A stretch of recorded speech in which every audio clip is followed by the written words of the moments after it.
Welcome to Inner Voice of Knowing podcast. I'm Kaye, a shamanic leadership coach and healer, guiding you through life with a foot in both worlds. When you understand the terrain of the inner landscapes, the mental, emotional, spiritual, and energetic, you will become the leader within your physical life, both personally and professionally. After all, the power of change is in your hands. Let's get this journey started.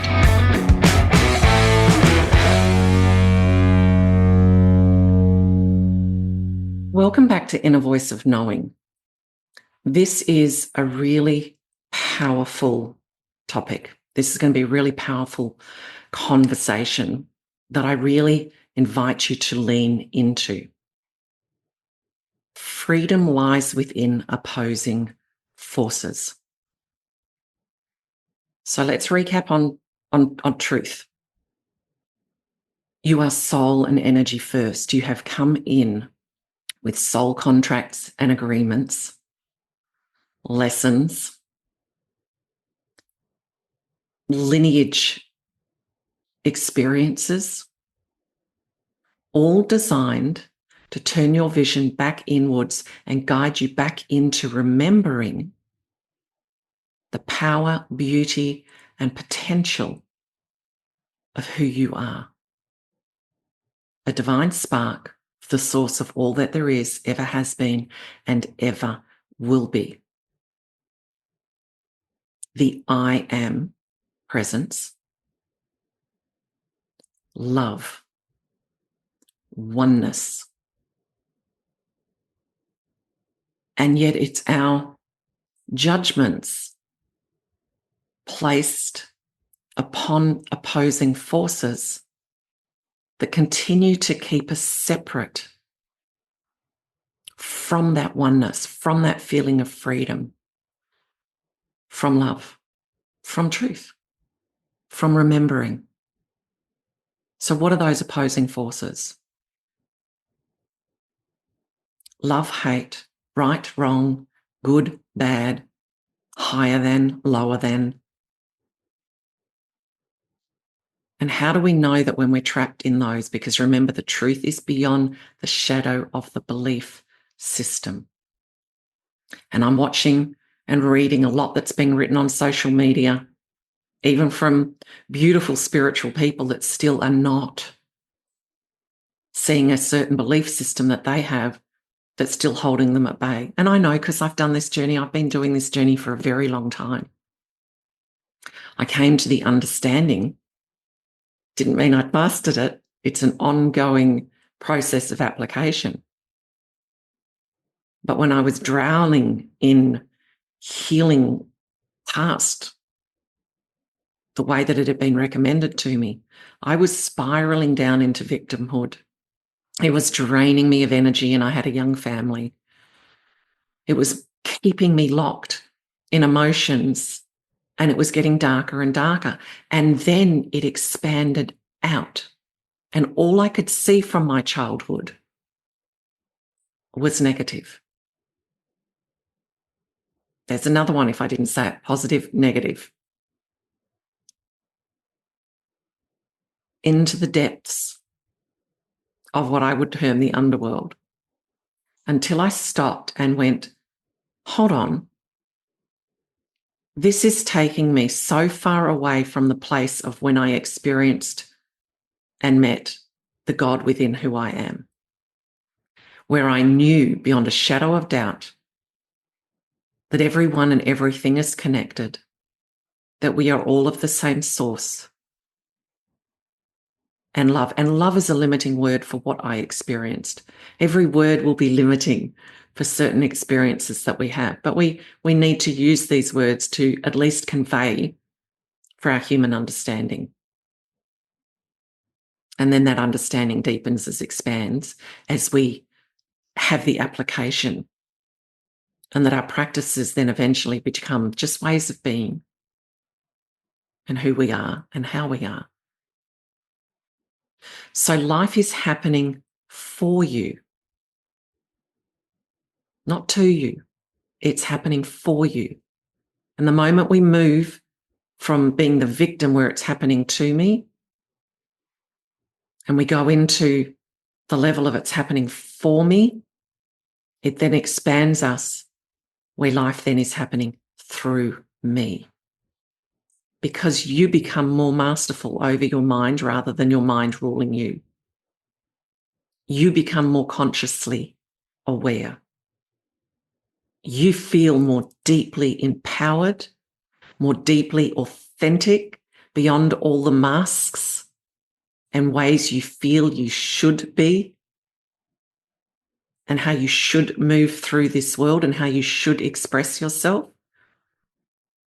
Because we're all being authentic to who and how we know ourselves to be at any given moment. So I'm talking about that deepest, soulful, authentic self, aligned with your purpose, with your soul learning, with your deepest values, totally aligned with your purpose for being here. And that is growth, and to turn your vision inwards and begin to remember peeling away the layers of illusion that have become an intrusion. And remember the magnificence, power, and potential and source of love that you are. But we are kept at bay from that with the judgments and the suppression and the fear associated with those opposing forces. And I know from personal experience, and that was amplified recently on an 800-kilometre hike across the Pyrenees and through Spain, a pilgrimage. It's called the Camino de Santiago. It was absolutely highlighted. I knew it to be truth, but it was highlighted because that's what by my very nature these days that I drew upon. So as a shaman, I know there's no good and bad, right and wrong.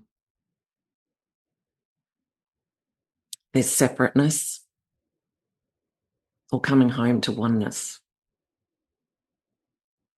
Now, on this journey, you cannot bring judgment to yourself because that enhances the separateness. That's separateness.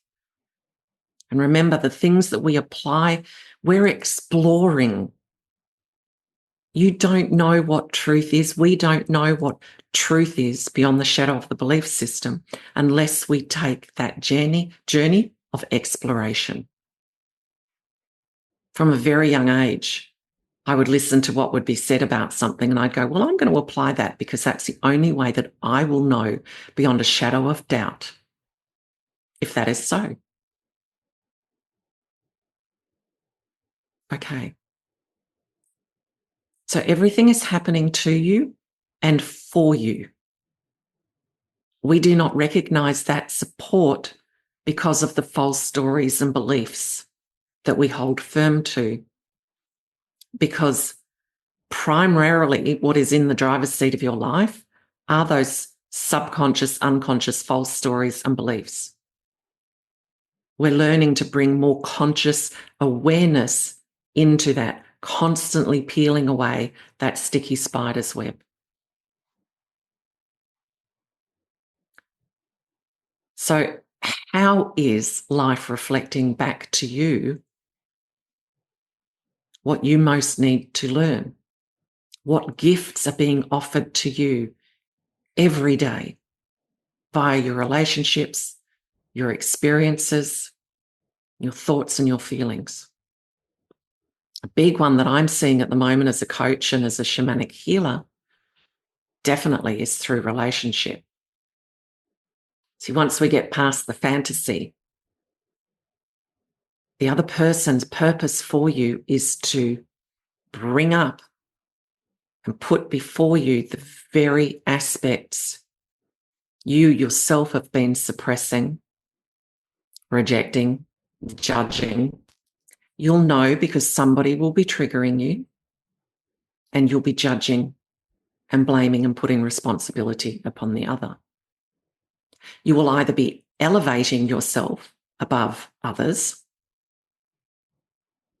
or putting yourself beneath others, self-criticizing, self-hatred, self-loathing, judging self, or elevating yourself as though you are somehow better than. That's ego. Or you're feeling the victim and staying in the victim, which means you believe yourself to be powerless, not powerful, which is a false story and belief, an illusion that's become an intrusion. And the truth lays on the other side of that belief system. Because all is one.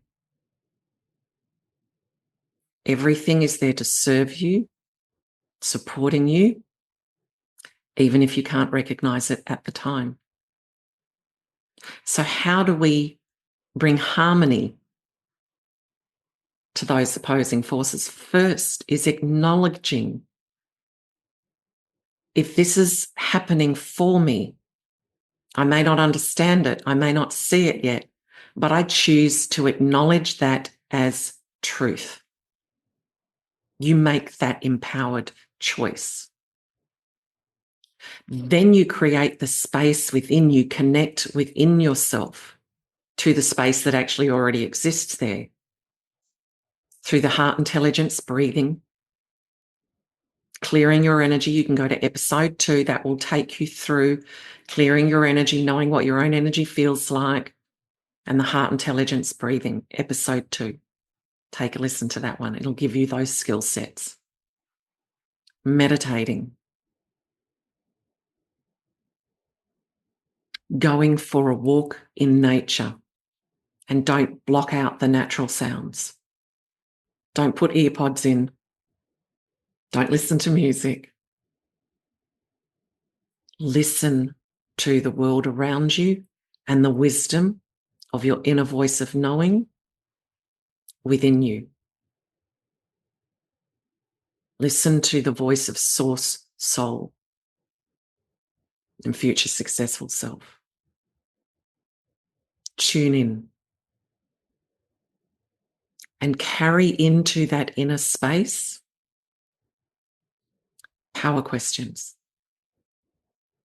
For when you're in that open state and you are asking for truth, and your question is direct, concise, clear, hence I call it a power question, it will invoke a response. It may not be immediate. It might be then when you're least expecting it and bang, there's your insight. It can come from that voice of knowing from within and it's just an aha moment. It can come from an answer that someone else says. The divine works through us all, remember. It could be suddenly lyrics in a song. It could be a sign. Be open to it all. But be willing. There have been so many initial painful experiences, and I have been applying this all of my life, and I move through things faster and faster and faster every time because I now know a shadow beyond the shadow of doubt. This is the pathway to freedom.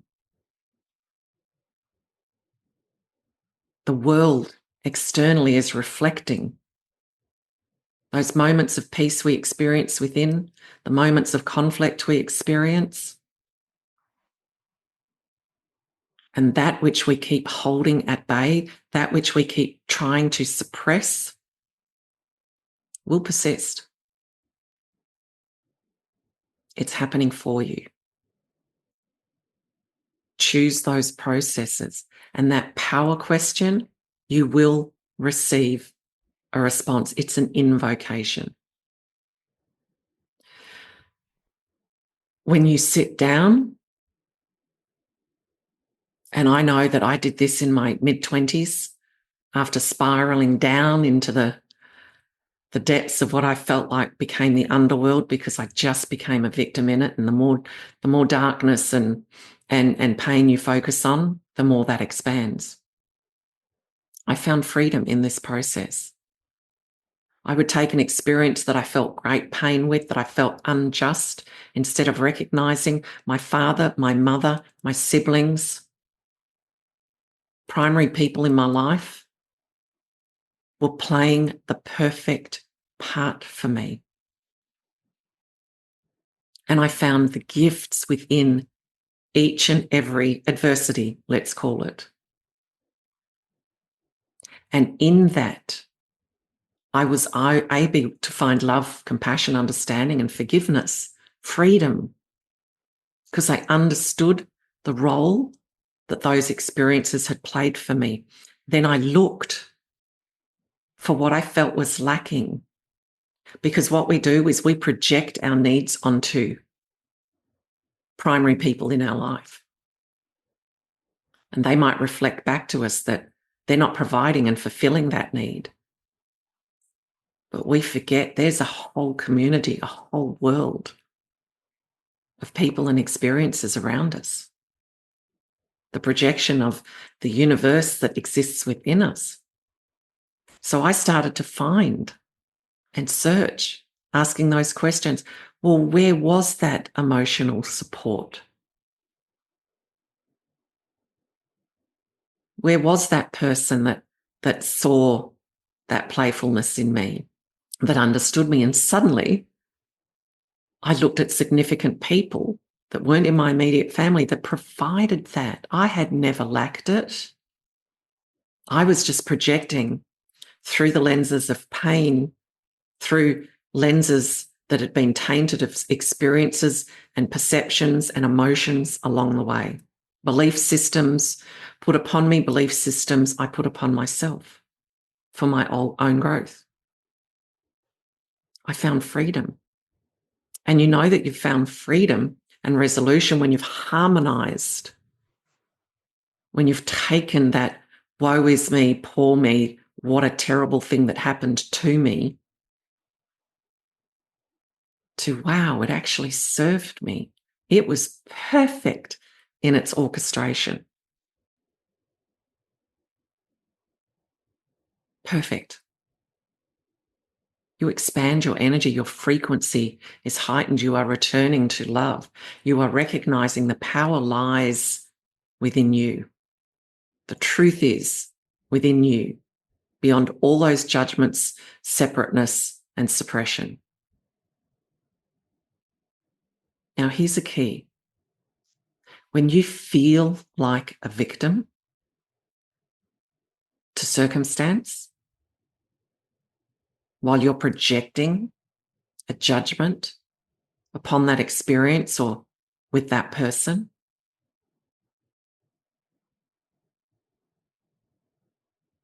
you gather your army. That's just what I call it as a shaman. You gather your army.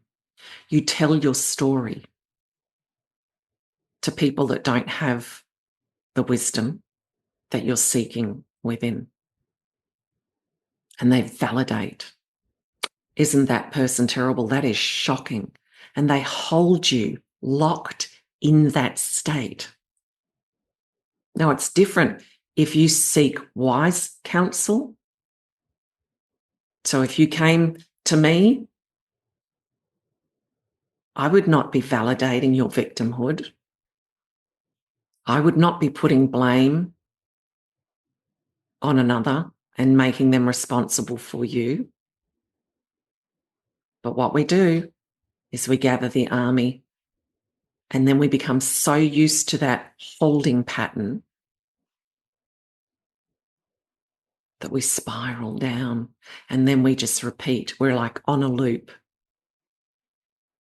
And then you're never really healing yourself back into wholeness.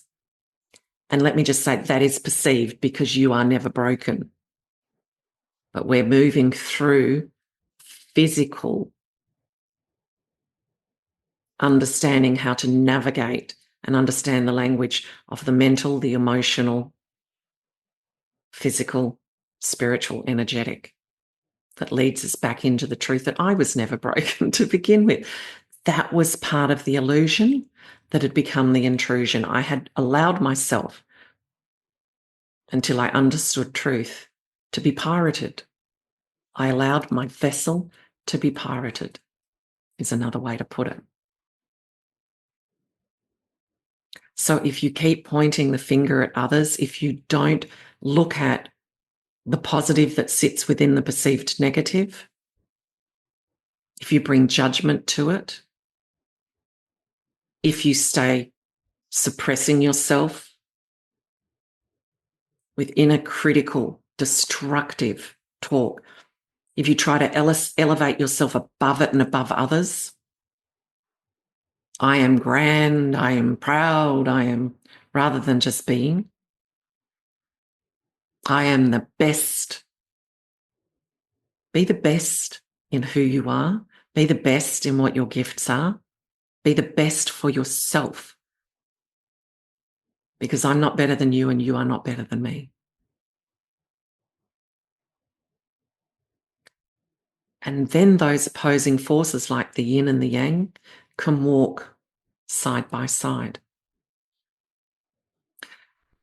Someone said to me in a response that I wrote to a post, because I'm here to speak truth as I know it from my own experiences and the depths of my soul and everything that I've applied in my life, everything that I've been taught and initiated through my inner voice of knowing my greatest teacher, through understanding energy, through applying over and over and over again until all these practices and all the things that I teach and impart to you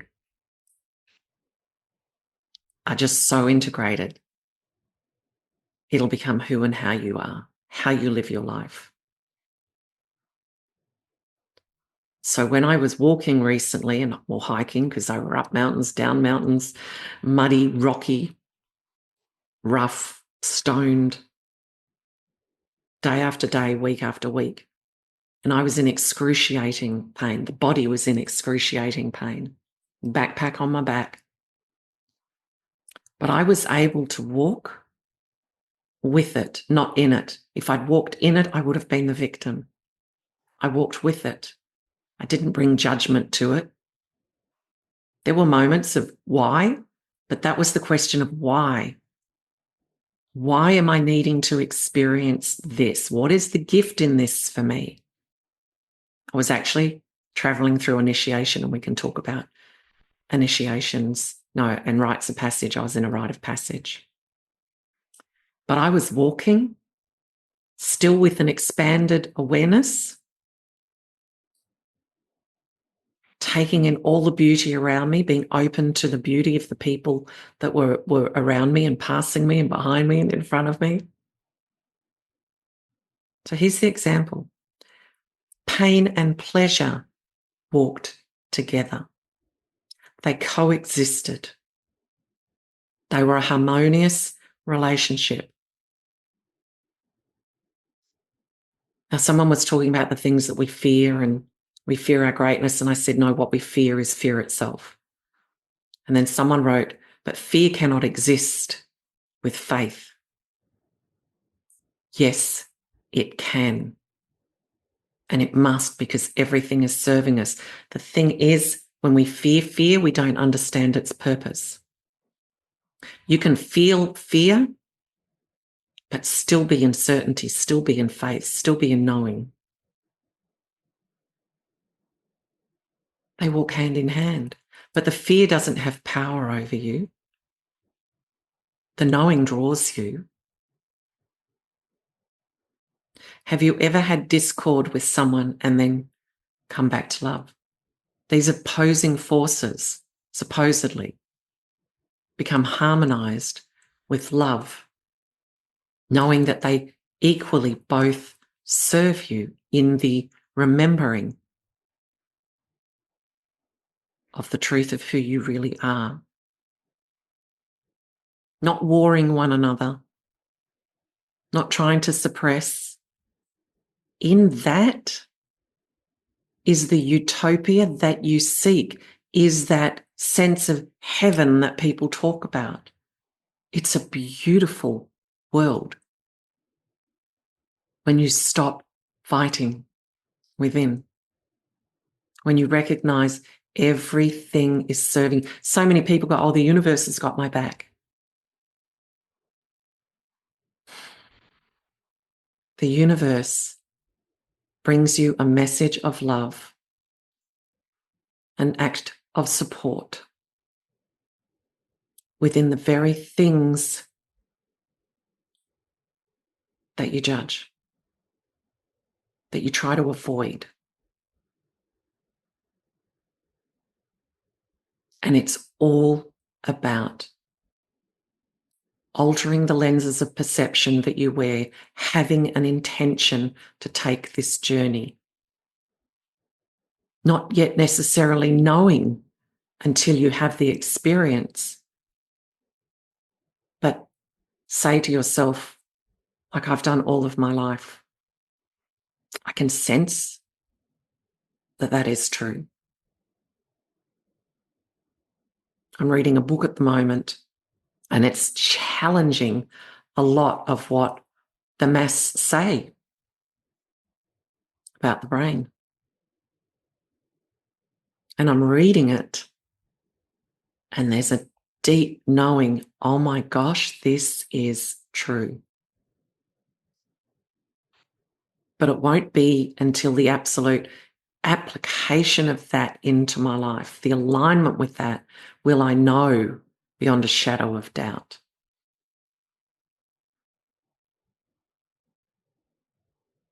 So just make a choice. And if you go into your ego and you say, yes, but I know this, great. But where are you not yet applying it? We all trip up. My hand is up for that at times. I'm still walking the human path. But the minute I go, hold on a moment,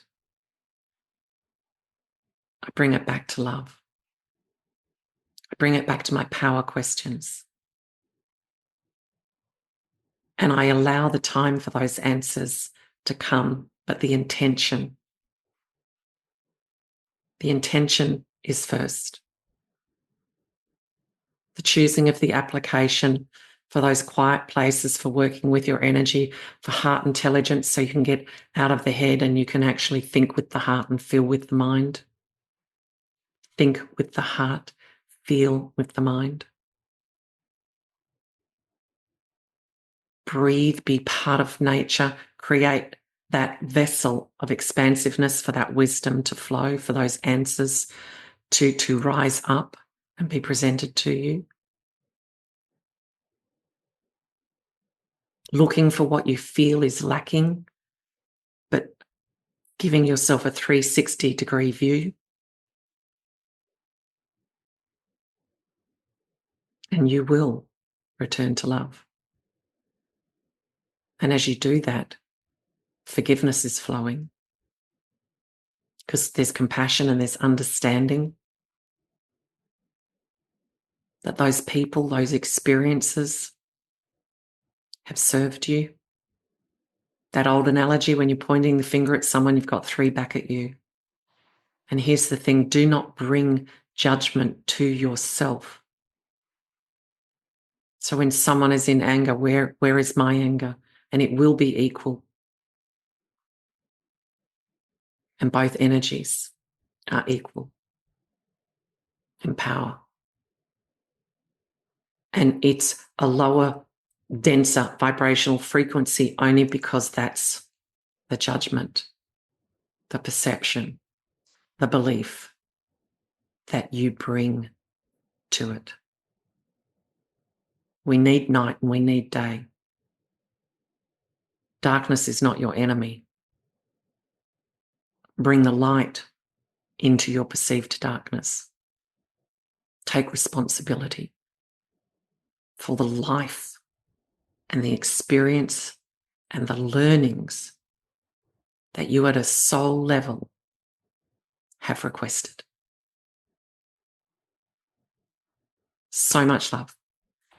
Look, I'd love your feedback. Please start and continue to interact. Apply this. Take the journey. And the more that you apply it, the freer you return to. Catch you next time.